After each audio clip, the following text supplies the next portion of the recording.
cuando un cristiano nacido de nuevo está sufriendo y no ha sido ejercitado en la disciplina, tiende precisamente a tomar el sentido contrario a lo que el mismo Jesucristo ha establecido de lo que debemos de hacer, que es recurrir a Él. Y por cuestiones de estar ejercitándose en la disciplina de Dios, el cristiano que no ha alcanzado cierta madurez comienza a dudar de Dios, a cuestionar por qué Dios lo ha permitido, a cuestionarse acerca de su desempeño como cristiano, siendo que estaba haciendo pues las cosas bien, y cuando le va bien se supone, lo que no dice la Biblia, al que obra bien le va bien, no, eso no lo dice la Biblia. Entonces es el cuestionamiento a Dios acerca del por qué me están aconteciendo estas cosas, si yo precisamente estaba pues haciendo las cosas conforme a lo que yo había visto que se deben de hacer, incluso visto en la palabra de Dios. Pero hay otra parte en la palabra de Dios en donde debemos de entender particularmente a lo largo de toda la Biblia, pero particularmente en Hebreos 10, 11, 12, Hebreos 12 habla acerca de la disciplina de Dios, y lejos de acercarnos a Dios, empezamos a apartarnos a Dios, como si existiera la posibilidad de apartarse del que es todopoderoso, el que es omnipresente y omnipotente, y que para donde corriéramos, pues ahí está el Señor, de acuerdo con el Salmo de David. El día de hoy quiero documentarte cuál es el sentir de Cristo acerca de esta cuestión del sufrimiento desde una perspectiva de Cristo mismo.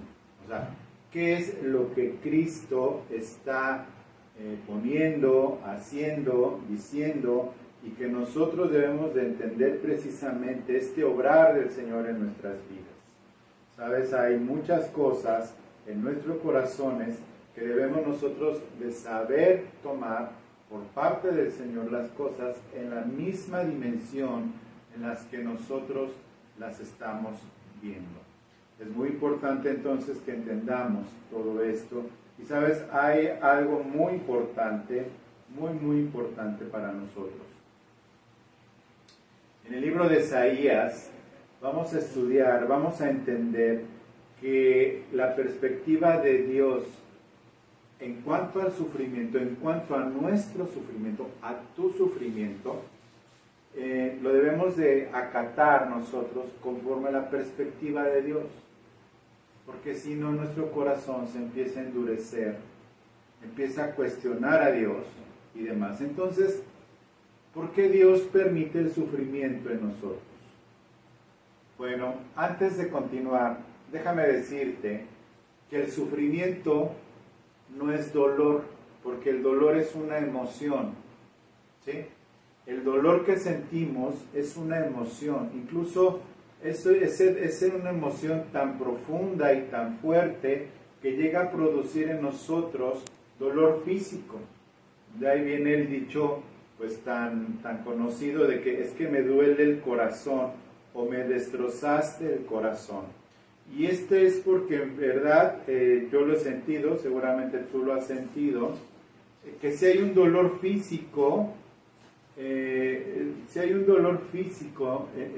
el pecho que se siente, y se siente de verdad que bueno, pues se siente muy fuerte aquí en el pecho, en nuestro corazón, y nosotros pues debemos de entender que todo esto es parte de un funcionamiento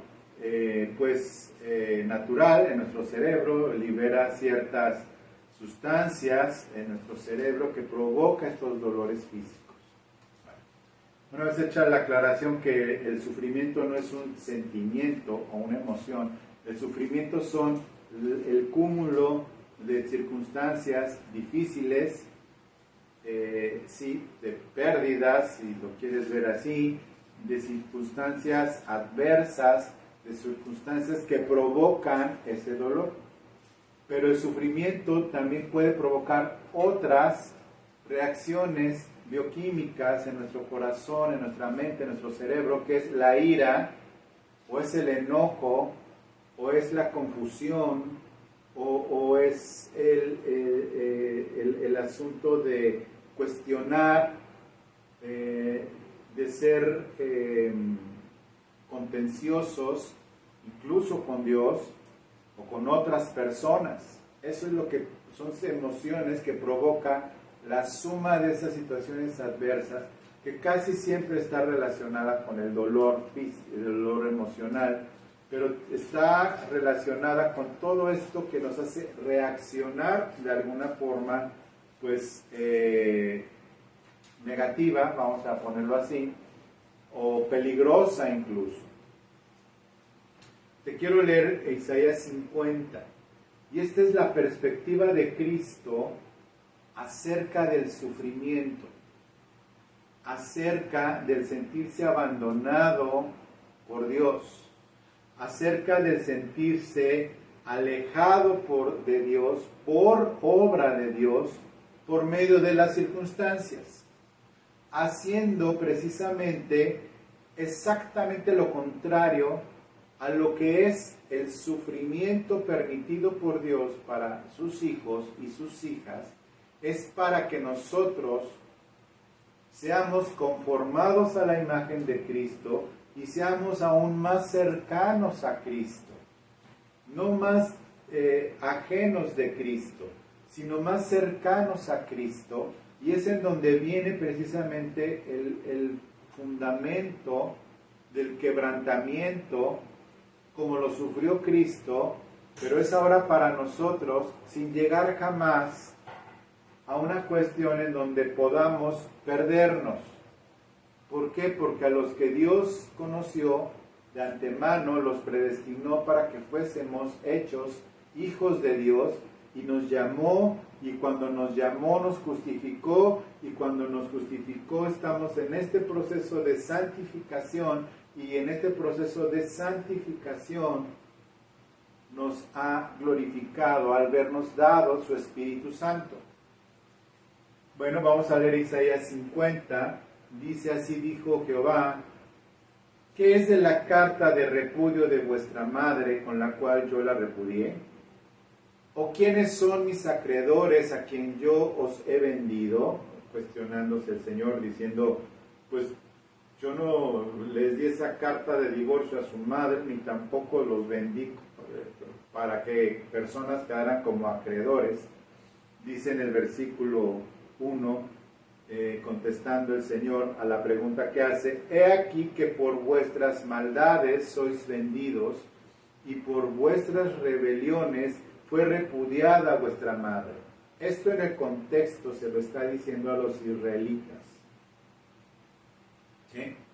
Entonces se lo está diciendo a los israelitas, no nos los está diciendo a nosotros, porque lo que está diciendo aquí es que por sus maldades y por sus rebeliones es que están sometidos a todo este sufrimiento del pueblo de Israel, que tuvo 2 cautiverios, y después cuando se juntaron, finalmente vino el tiempo de la gracia, vino Cristo, y después cuando ya fue la resurrección de Cristo, vino la persecución a la iglesia y vino la destrucción en el año 70 del templo en Jerusalén, y fueron esparcidos los judíos por todas las naciones conocidas y las no conocidas posteriormente.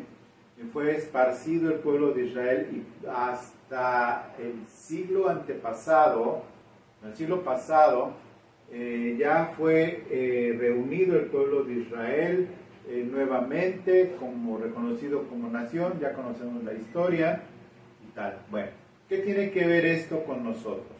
Que en primer lugar, el origen de nuestro sufrimiento en la gracia, escúchame bien, no es por causa de nuestras maldades y nuestras rebeliones.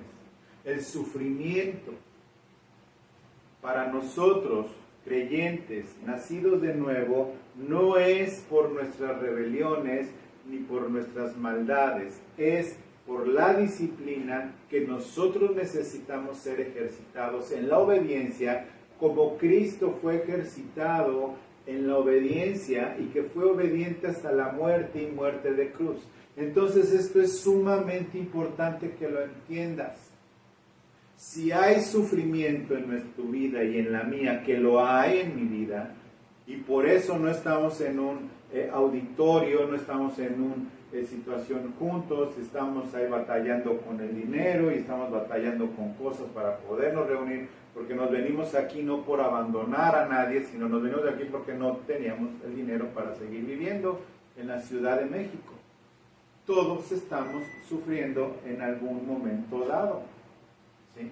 Entonces, aquí estamos viendo que no fue por rebeldía ni fue por maldad, es para ejercitarnos en disciplina, para ser más a la imagen de Cristo. Y esto obedece a un compromiso de pacto que tú hiciste como nacido de nuevo con el Señor cuando fuiste llamado, llamada, y que yo hice cuando fui llamado, de que recibí al Señor Jesucristo como mi Señor y como mi Salvador, con todas las cláusulas incluidas. Y una de las cláusulas que no estaban incluidas en ese pacto al que fuimos añadidos por gracia al nuevo pacto, no está incluido el jamás ser disciplinados, el jamás tener dolor, el jamás sentirse abandonado por Dios, el jamás nunca sufrir, siempre ser comelones de pequeñas verdades, como en algunos lados que son pequeñas verdades, así como que con un poco de mermelada se pone en el pan, así un poco de evangelio, poquito, pero son verdades que les ayudan de aspirinas domingo tras domingo para sentirse bien, siendo que no ha sido quitado el cáncer de la maldición sobre sus vidas, porque ni nacidos de nuevo se les predica el evangelio. Son aspirinas para un cáncer que se llama pecado y que no son ni siquiera nacidos de nuevo en el contexto. ¿Por qué? Porque el mismo pastor dice, y ahí están los videos, en mega congregaciones, dice: yo quiero aquí gente, pecadores honestos, y que digan: sí, somos pecadores honestos, pero no salvos. Eso no lo dicen. Porque Dios ama a todos, sí, Dios ama a todos, pero no ama al pecado, y no ama al pecador, porque lo que fue para el pecador como a mí, amó al mundo y me amó a mí, porque fui escogido por Dios desde antes de la fundación del mundo, y cuando era pecador, por naturaleza pecador, antes de nacer de nuevo, Dios me llamó, y aquí estamos, nacido de nuevo por la gracia y misericordia de Dios. ¿Ok? Bueno, vamos a continuar. Dice: porque cuando vine no hallé a nadie, y cuando llamé nadie respondió. ¿Acaso se ha acortado mi mano para redimir, no para sacarnos del problema? Y aquí ya se empieza a aplicar el tema compartido con la iglesia. En estos versículos ya empieza a ver eso. Entonces, el versículo 1, estamos sufriendo no por nuestros pecados, rebeliones y maldades, sino por ser ejercitados en disciplina, para que seamos más hechos conforme a la imagen de Cristo y podamos amar a Cristo como dijimos que íbamos a hacer toda la vida. Dijimos que éramos cristianos y que lo recibíamos como Señor y Salvador, y el Señor manda, y el Señor ordena, y el Señor busca lo mejor para nosotros, y lo mejor para nosotros no es hacernos felices, sino hacernos a su imagen, preparándonos para la eternidad. Así de sencillo y simple es el Evangelio. Cuando vine, no hallé a nadie. ¿Acaso se ha cortado mi mano para redimir? Es decir, ¿acaso yo he sido limitado en algún momento dado para que la redención, porque habla de redimir, para que la redención en Cristo deje de funcionar. He aquí que no hay en mí poder para librar. No hay poder en mí para librar. Cuando empezamos a pensar que Dios es injusto con nosotros, sus hijos e hijas, que hemos hecho todo conforme a lo que se supone debería de ser, en lugar de gozarnos en la aflicción, y si no estás gozoso, buscar gozarte en la aflicción y decir, hágase tu voluntad, empezamos a dudar del amor de Cristo. Y empezamos, fíjate muy bien y poner suma atención, empezamos a tener en poco el sufrimiento físico de Cristo, el sufrimiento mental de Cristo, el sufrimiento emocional de Cristo, el sufrimiento de la muerte de Cristo. Y te voy a documentar por qué. No te vayas, ya llegaste hasta aquí, vamos a seguirle. He aquí que con mi reprensión hago secar el mar, convierto los ríos en desierto, sus peces se pudren por falta de agua y mueren de sed. Así como Dios abre caminos en el desierto y ríos en la soledad, el mismo Señor es el que seca ríos hasta que se convierta algo en desierto y los peces mueran. Es el mismo Dios poderoso, bondadoso, misericordioso, que derramó su sangre por tu pecado para salvarte, que derramó su sangre por mi pecado para salvarme. Visto de oscuridad los cielos, y hago como cilicio su cubierta. Y aquí ya está haciendo referencia a Cristo y a nosotros. Visto de oscuridad los cielos significa, y como silicio su cubierta es que se hacen cielos de bronce y la oscuridad nos comienza a rodear. Y empezamos a ver todo oscuro. Nos empezamos a sentir abandonados por Dios. Oramos y nuestra oración no pasa del techo. Es lo que sentimos, pero no es lo que sucede. Sí le pasó a Cristo, pero le pasó para que a nosotros no nos suceda. ¿Ok? Parece, pero no es. Pero en Cristo sí fue.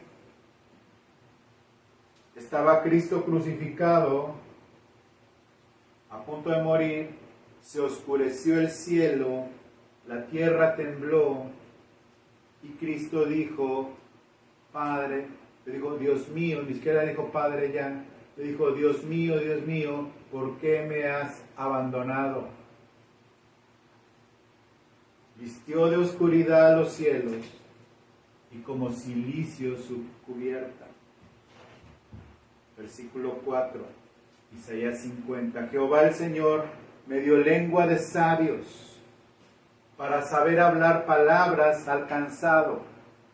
¿Alcanzado de qué? De la jornada. ¿Jornada de qué? De la jornada de la vida. Vosotros tendréis aflicción en el mundo, lo dijo el Señor. Entonces, ¿de qué os quejáis? Usando lenguaje bíblico. No os aplatanéis, no os quejáis. Jehová me dio lengua de sabios para hablar palabras al cansado. Despertará mañana tras mañana, despertará mi oído para que oiga como los sabios. Nosotros tenemos esta experiencia, mi esposa me comentaba acerca de su experiencia, de que cuando estamos así medio despiertos, ya en la mañana, despertando, es cuando el Señor habla. Muchas veces habla y es momento de medio despertarse, y bueno, ella lo anota. Yo así grabo una nota de voz, porque es importante, me despertará mi oído, que despertará de mañana tras mañana, despertará mi oído para que oiga como los sabios. Versículo 5, Jehová el Señor abrió mi oído, y ¿sabes qué? Yo no fui rebelde, ni me volví atrás. Yo no fui rebelde, ni me volví atrás. El sufrimiento, el dolor, las injusticias, las injurias, las penas, las traiciones y todo lo que termine en dolor, en ira, en indignación, en frustración, en confusión, es para aprender a ser como Cristo y aprender a amar a Cristo y no ser rebelde ni volvernos atrás. Y hoy el Señor, si estás viendo esto en vivo, no lo estás viendo en vivo, pero lo verás después, es que está abriendo tu oído y tu entender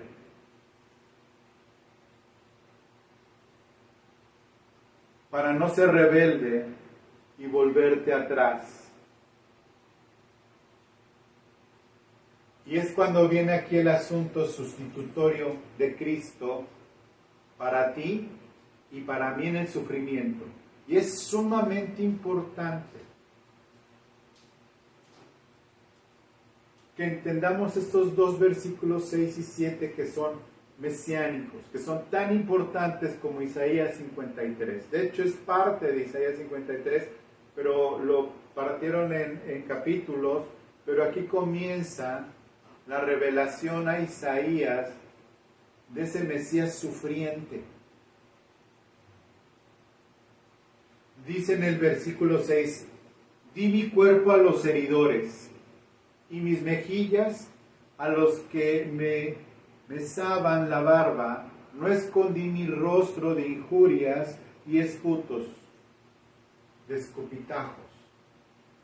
Di mi cuerpo a los heridores. Él dio su cuerpo. Dice Jesús, nadie me quita la vida, sino que yo la pongo para salvación. Y mis mejillas para que me mesaban las barbas. Mira, significa que lo agarraban de las barbas, le sangoloteaban el rostro y le trataban de arrancar los pelos de la barba. La peor deshonra que puede haber para un hebreo. Eso, y que le cortaran el pelo y la barba, como a unos mensajeros de David en el Antiguo Testamento, cuando supo que les cortaron la barba, les dijeron, y el pelo, les dijo, váyanse a un lugar apartado hasta que les crezca la barba, porque era tal nivel de humillación.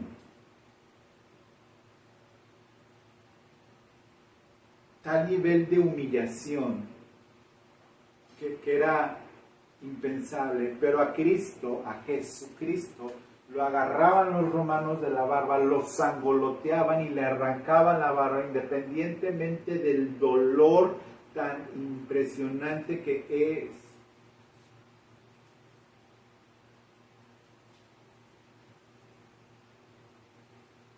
No escondí mi rostro de injurias al vestirlo de púrpura, con una corona de espinas, estarlo golpeando y golpeando en la cabeza con una caña. ¿Y sabes por qué lo golpeaban en la cabeza? Para que la corona de espinas le hiciera más daño en su cráneo, en su piel. Y por eso lo golpeaban con una caña. Lo vestían de púrpura, diciendo, a ver, rey de los judíos, porque era una costumbre humillar al rey que conquistaban los romanos. Los romanos, si el rey se oponía, Antes de matarlo lo humillaban.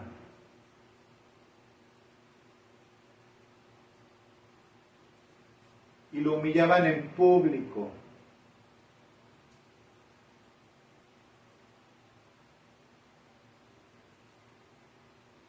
No escondí mi rostro de injurias y de escupitajos. Versículo 7. Porque Jehová el Señor me ayudará.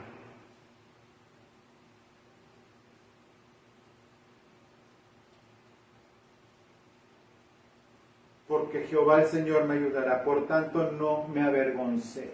Jesús no se avergonzó. Dijo, Padre, Padre, ¿por qué me has abandonado? Unos minutos o segundos antes de morir, que fue cuando estuvo en esas 3 horas abandonado por el Padre, cargando toda la ira de Dios por tu pecado y mi pecado, en ese cuerpo crucificado, y el Padre volteó su rostro y lo abandonó. El cuerpo de Cristo, su cuerpo, el pecado fue sobre su cuerpo.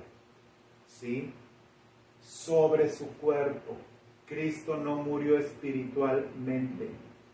¿Ok? Es una herejía pensar que Cristo murió espiritualmente, que hubo una separación de la Trinidad. Eso es una herejía añeja. El cuerpo de Cristo y el alma de Cristo padecieron toda la carga del pecado. Y tan es así que con un sacrificio en la ley de un animal que no tiene espíritu, era suficiente por la sangre, porque en la sangre está la vida, pero aquí fue el Cordero inmolado, Jesucristo, que fue el que pagó en su cuerpo y en su alma. No te conformes con fantasías animadas de ser un campeón en la fe. Aprende Biblia. ¿Ok? Dice, no me avergoncé, por eso puse mi rostro como un pedernal. O sea, hace que literalmente endureció su rostro y aguantó.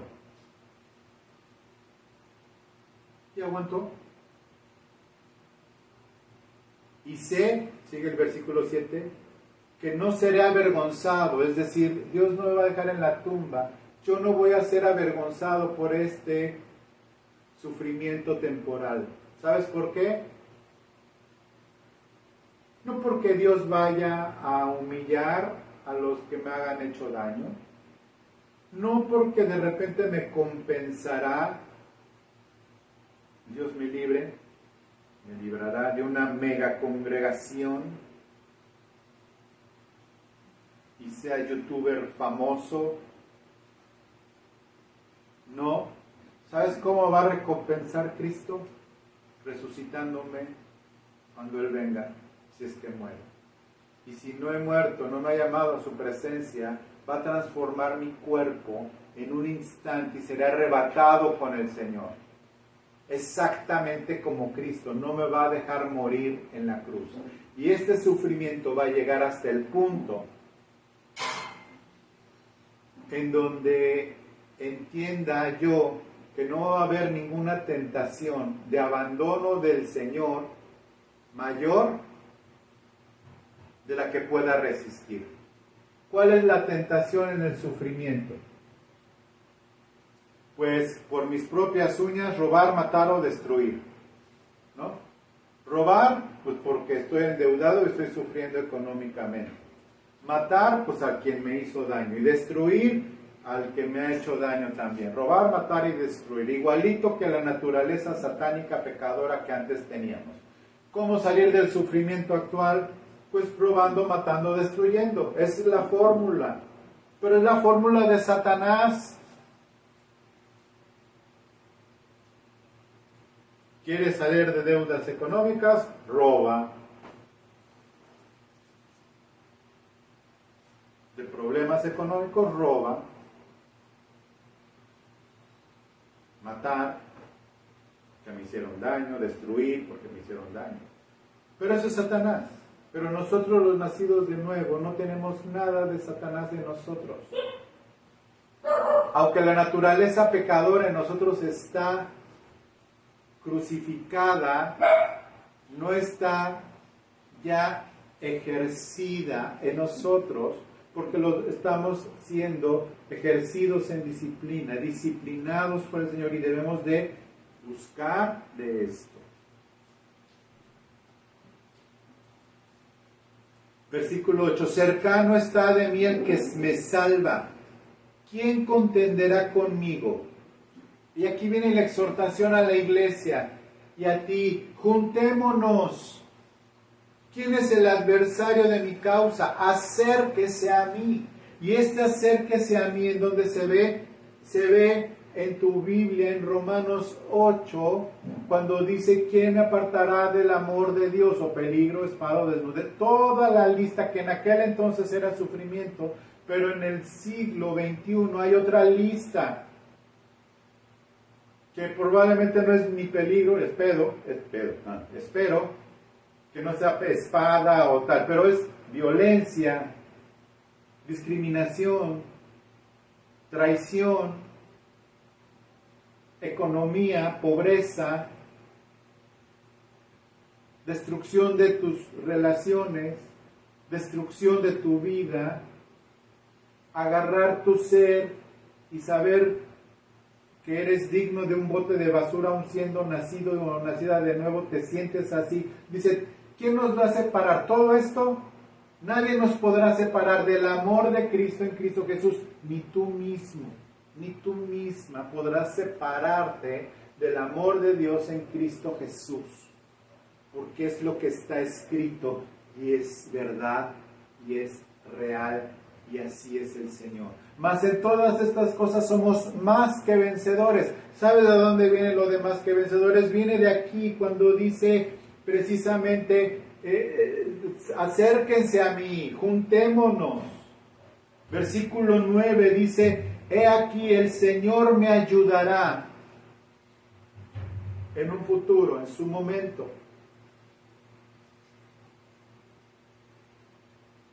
Ten paciencia, deja que el Señor actúe. He aquí que Jehová el Señor me ayudará. Y se pregunta, ¿quién hay que me condene? Está Cristo aquí hablando, bueno, profetizando obviamente Isaías, hablando de Cristo. ¿Quién hay quien me condene? ¿Y sabes dónde se traduce esto en el Nuevo Testamento? Está muy fácil, porque los que están en Cristo Jesús no hay ninguna condenación para ellos. Romanos 8:1. ¿Cómo Cristo traslada todo esto a ti y a mí en el Nuevo Testamento? Ninguna condenación hay para los que están en Cristo Jesús. No te conformes con basura del evangelio progresista, del evangelio liberal. No te conformes con basura. Pablo decía a los corintios, cuando se reúnen para lo peor. Sí, ahí está la congregación, sí, ya la tienes, ahí está ya tu congre. Pero para lo peor,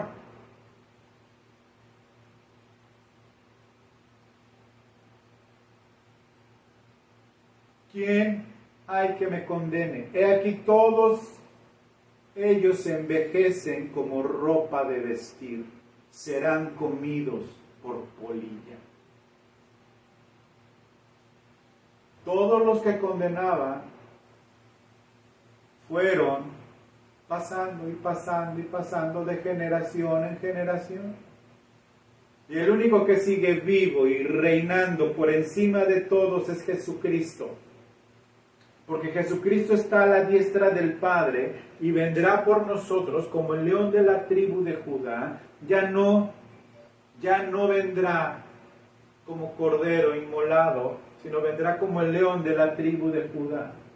Y todos los que te hacen sufrir también, si no son creyentes, no te preocupes, su destino ya está. Pero si son creyentes, alégrate porque haya sido el daño que te hayan hecho, porque también el Señor hace que nosotros hagámosle daño a otros, ¿o no? Tu blanca palomita o yo. El Señor ha permitido que le hagamos daño a otros y por eso te tienes que arrepentir. Quieres que el Señor te saque del sufrimiento, pero no te quieres arrepentir de lo que tú has hecho. Es que yo no hice nada. Bueno, pensar que Dios te abandonó, ya empezando por ahí, tienes que arrepentirte, porque estás diciendo algo exactamente contrario a la naturaleza de Dios. Y ese es un pensamiento plantado por el mismísimo Satanás. Y si no fue Satanás, peor. ¿De qué te tienes que arrepentir? Que Dios te abandonó tú siendo una blanca paloma. De eso nos tenemos que arrepentir. Versículo 10. Y aquí viene también algo sumamente importante. Pregunta el Señor: ¿quién hay entre vosotros que teme a Jehová y oye la voz de su siervo? La voz de su siervo haciendo referencia ya a Cristo. ¿Quién hay entre vosotros que teme a Jehová y oye la voz de su siervo? Y hoy el Señor mira su propio cuerpo, el cuerpo de Cristo, y hace esta pregunta: ¿quién hay entre ustedes que teme al Señor? ¿Quién hay entre nosotros que teme al Señor? En la congregación, el Señor repasa sus ojos y su mirada. ¿Y quién hay entre ustedes que teme al Señor en medio del sufrimiento?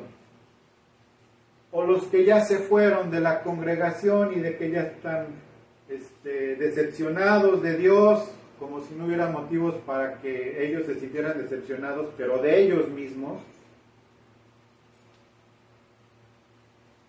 Ok, no repasa el Señor sobre esas congregaciones porque ya ni están, pero en donde estén, en el antro en el que estén, en la amargura en la que estén, en la relación ilícita en la que estén, en las drogas en las que estén otra vez,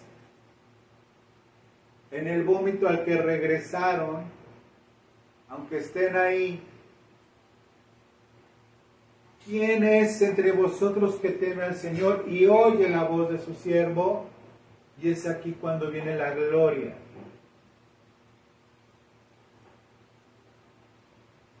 Que el Señor sabe dónde estamos. Dice el versículo 10, el que anda en tinieblas y carece de luz. El que anda en tinieblas y carece de luz. Es voluntad de Dios que por temporadas de nuestra vida andemos en tinieblas. Y en tinieblas significa, mi querido, mi querida, tinieblas, oscuridad, el mal cerquita. Respirándonos de cerca, oímos la respiración del lobo.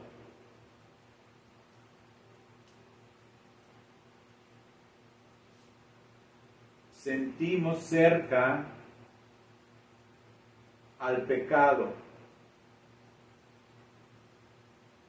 El que anda en tinieblas y carece de luz, luz de entendimiento, es decir, ya no entiende nada, dejó de entender las cosas.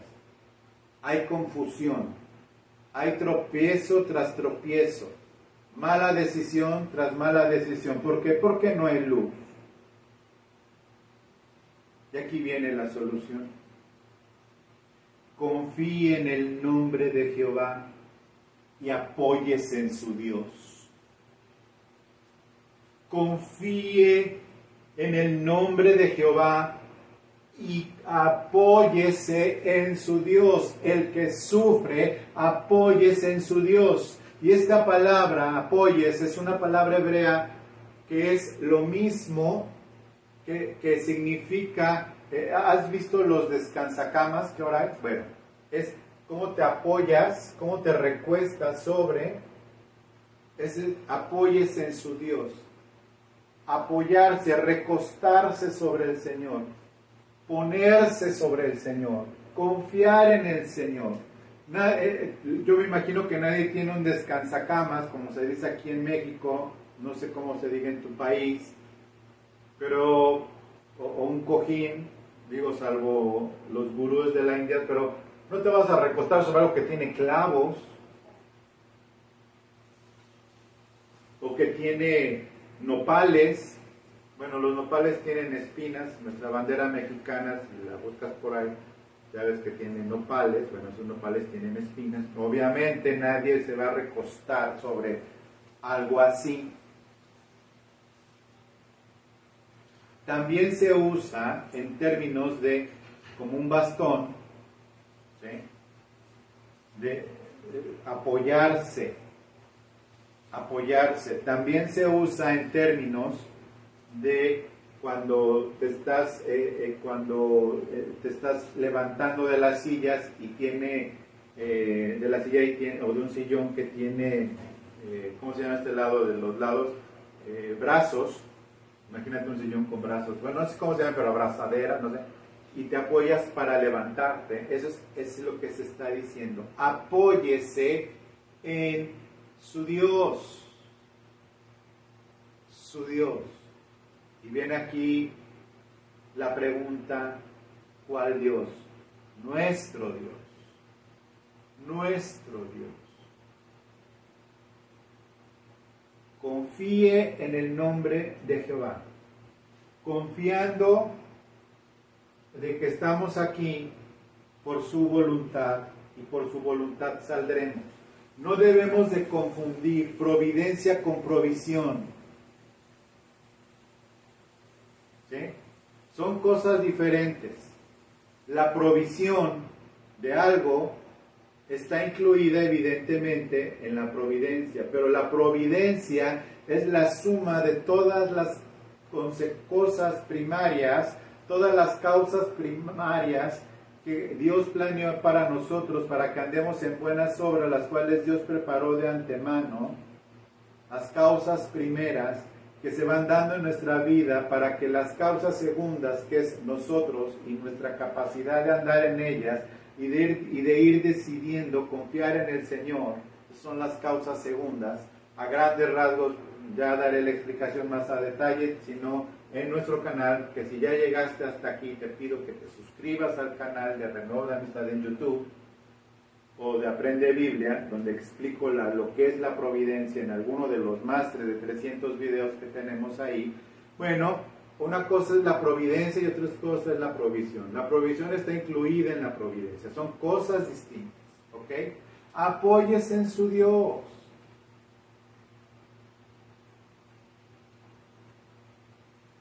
Y termino con el versículo 11, que es el último de Isaías 50.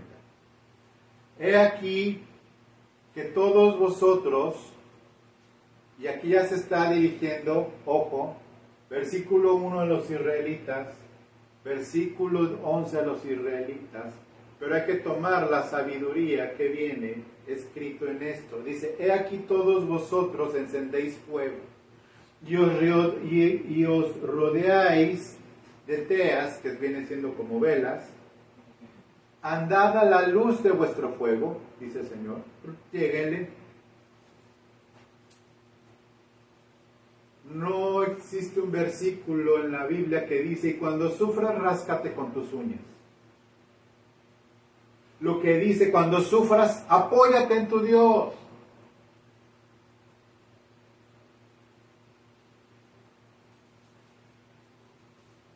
Y os rodeáis de teas, andad a la luz de vuestro fuego, dice. Y de las teas que encendéis, háganlo. Llegaosle, atascaos, bebéis de vuestra copa de dolor, de ira o de bacardía, háganle, lléguenle pues, busquen consuelo en sus propias soluciones.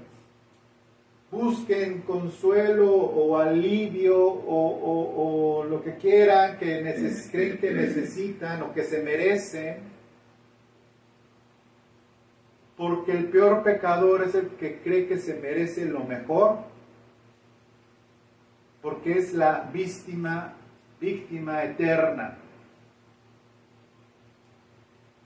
Y enciende su propio fueguito, que es un fueguito que si es nacido de nuevo le va a durar poco, por misericordia de Dios, no por malo. Porque si Dios fuera malo, mira, ni siquiera te hubieras enterado de Cristo, pues.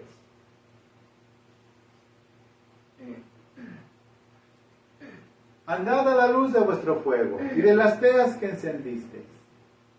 Y viene la sentencia, que cayó sobre Cristo, no porque haya hecho esto, sino porque tomó nuestro lugar. De mi manos vendrá esto, en dolor seréis sepultados. En dolor seréis sepultados.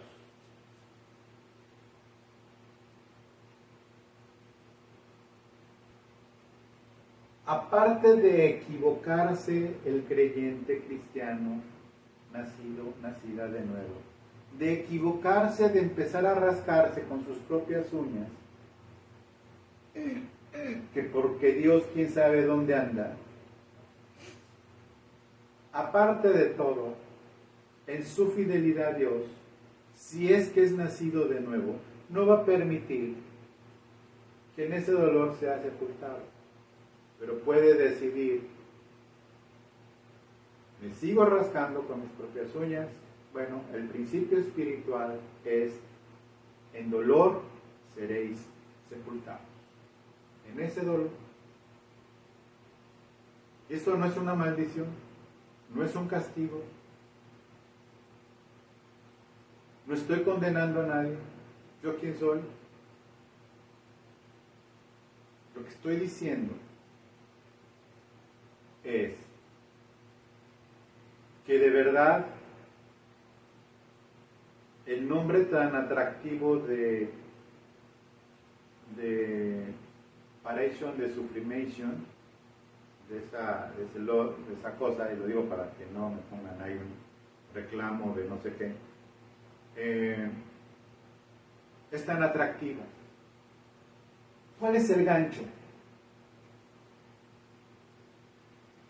Detente de padecer, con sinónimos. Ese es el gancho. ¿Qué es lo que anhelan las personas? Detenerse de padecer.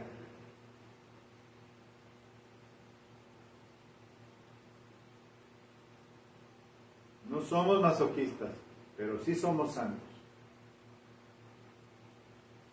Pero la santificación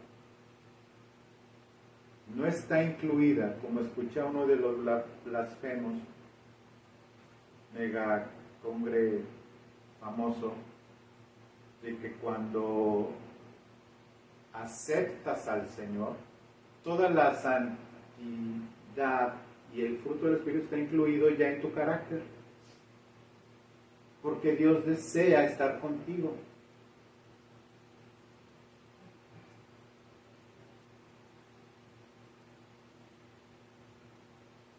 ¿Sabes? Quiero despedirme con una palabra más que de consuelo, de exhortación. No nos conocemos, de los que conocíamos en persona ya quedan pocos. No sé ni siquiera cuántas vistas tendrá esta, no es en alcance ni de mi incumbencia esto, del Señor, pero quiero exhortarte, seas quien seas, tengas la edad que tengas, si eres nacido de nuevo, no te apartes de Cristo. No te apartes de Cristo. No te atrevas a dudar de su sacrificio físico. de que le arrancaron la barba con las manos, de que lo azotaron, de que lo humillaron, de que lo traicionaron,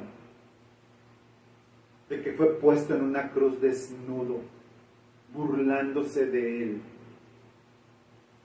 con el cuerpo destrozado, muerto en la cruz, derramó su sangre, sufrió. Por eso en Isaías 53 en la Biblia dice el siervo sufriente. Ni tú ni yo somos siervos sufrientes, de verdad. No te atrevas a siquiera pensar que Dios te abandonó.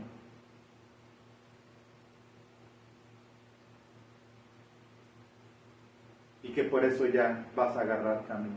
Y si agarras otro camino y jamás y te ofende esta predicación, bueno, el Señor tiene un plan para cada quien. Con esto me despido. Que Dios te bendiga. Si llegaste hasta aquí, bendito sea Dios. Suscríbete al canal de Renuevo de Amistad en YouTube. Al Aprende Biblia para los miércoles de la clase. Y que Dios te bendiga. Y acércate. Persevera en el Señor. Amén. Muchas gracias. Y estamos el miércoles en Aprende Biblia. Que Dios te bendiga.